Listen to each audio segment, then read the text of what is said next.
After Aspyr and Crystal Dynamics' conservative but smart remasters of the core-era Tomb Raider games, I had hoped for a remastered Legends, Anniversary and Underworld trilogy was the next logical step. Instead, we got the Shadow Drop port of 2014's Tomb Raider Definitive Edition for the Nintendo Switch 1 and 2. Not what I expected, but still a chance to replay Crystal Dynamics' excellent second reboot. If you're here for a one-paragraph summary, it's a solid feature-complete portable option that still plays great and runs better than many recent third-party ports to the original Nintendo Switch. However, that performance comes with an unexpected cost given the age of the game. It's hard not to notice visual compromises that make this feel like a belated Switch 1 focused project, which left Aspyr with few options beyond boosting the resolution and frame rate for those picking up the Switch 2 version.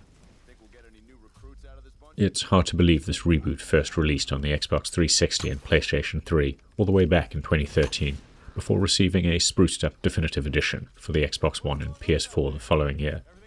On Switch, and especially on other platforms, Tomb Raider Definitive Edition still looks good and feels modern, reinforcing my belief the cinematic, open-world, third-person action-adventure genre has become far too dominant and increasingly stale in the AAA space. When it was released, Tomb Raider 2013 felt like an impressive and polished hybrid of classic Uncharted-style set-pieces and shooting, merged with the fledgling open-world action-adventure RPG template. It's more interconnected zone than open-world in practice, but it feels continuous and cohesive as the plot takes you through each region of the island. That journey occasionally loops you back through evolving central hubs, and it's easy to spot obvious transitions designed to mask loading screens. Think narrow crawl spaces, enclosed tunnels, and on-the-rails set pieces.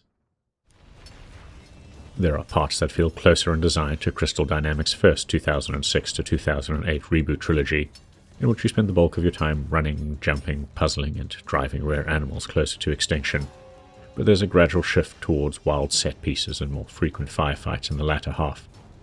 No matter what you're up to, actions generate a steady flow of XP and points to invest in a limited skill tree, alongside no shortage of collectible weapon parts and salvage to improve your arsenal. In retrospect, Tomb Raider Definitive Edition provided an early glimpse at a trend that would see streamlined RPG and survival crafting elements shoehorned into every other genre, but it felt fresh at the time. The reboot also serves as a good introduction to the character of Lara Croft, providing an entertaining, albeit dubiously written origin story.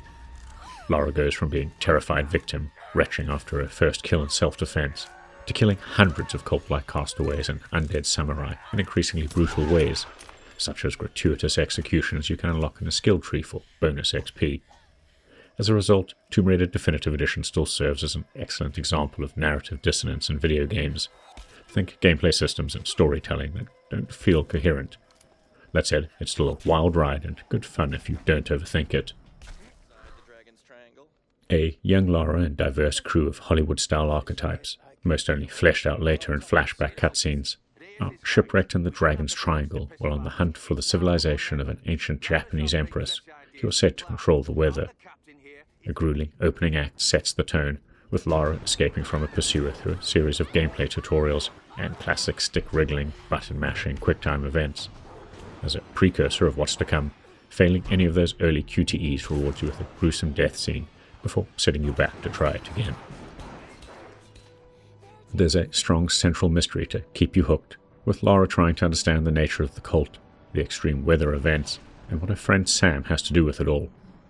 The villain has a few lines about Lara being as violent as him when it comes to prioritizing survival, but he's still another sociopathic villain so common in video games, ordering the murder of unarmed civilians and killing his own men on a few occasions.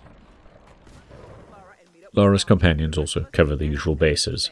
There's the stern but warm mentor, a self-serving archaeologist turned media personality, her friend Sam with an unshakable belief in Lara, the ever-reliable Jonah with strong spiritual beliefs where the supernatural is concerned, a grizzled veteran sailor, an initially cold mechanic just looking to get home to her daughter, and a self-depreciating tech expert with low self-esteem.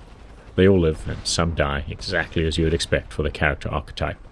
But the story has brisk pacing and the stakes do ramp up as you approach the finale. Returning to the gameplay, An over-reliance on QTEs and some questionably gratuitous violence feels like baggage from the early 2010s.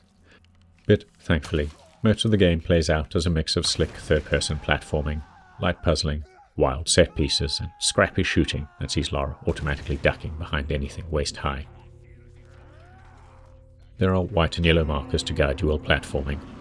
Lara gravitates towards ledges and ropes when jumping. Timing and physics-based puzzles rarely let you think for more than a minute before giving you a hint. You can sneak up on enemies and dispatch them stealthily. There's a hunter's sense scanning ability you'll find yourself spamming to highlight enemies and items, and the map slowly fills up with dozens of markers as you explore or discover treasure maps. Thankfully, that familiarity is less of a problem for Tomb Raider Definitive Edition by 2025 standards, as only those foolish enough to systematically hunt for every collectible will find it overstays its welcome. Returning to the Nintendo Switch port, the visuals still look great on a handheld display and hold up well enough on a TV. The cutbacks have no impact on gameplay. They're simply unexpected given the quality of other Switch ports we've seen from the Xbox One and PS4 era. Most significantly, Tomb Raider Definitive Edition loses a considerable amount of vegetation density and some tree shadows, which can brighten and change the feel of the many forested areas you'll explore in daytime. There is also more visible pop-in when running through some man-made areas, and the odd frame rate dip from the mid-game shantytown area onwards on the original Switch. I'd also be remiss not to highlight one late-game scene that has Lara monologuing while looking into a mirror that simply doesn't exist in the Switch port. Perhaps most disappointingly, the Switch 2 version receives no noticeable visual upgrades over the Switch 1 version, but it does have a higher base resolution and a reasonably solid 60 frames per second frame rate cap. If you've not played the other versions recently, it's far from a deal breaker, but it can feel underwhelming, and Aspyr clearly failed to utilize the improved hardware. All that said, the Switch ports of Tomb Raider Definitive Edition still offer a solid portable option for console hardware, especially those that want a pick-up-and-play experience and the ability to suspend the game at any point and pick it up later. Some might argue you could play the Steam or GOG versions on a Steam Deck or ROG Ally, but they still have OS and interface issues, compatibility problems with integrated GPUs, and a lack of developer-created optimized settings for older games. Despite my preference for the older games, I still played through the bulk of Tomb Raider Definitive Edition on the original Switch, more than content to forgive any visual cutbacks as the compact gameplay loop hooked me. Many of the gameplay systems have become commonplace, and the game doesn't get enough credit for laying the foundations for so many subsequent cinematic third-person action adventures.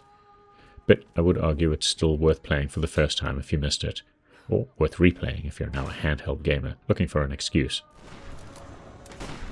Regardless of where you're coming from, newcomers and returning players might find Tomb Raider Definitive Edition's compact environments, brisk pace, and 12 to 15 hour runtime provide all the epic thrills you'd want, while feeling far less daunting than the AAA bloat we've come to expect in 2025. If you've got this far, please consider giving the video a like and maybe subscribing to our channel as it helps us grow.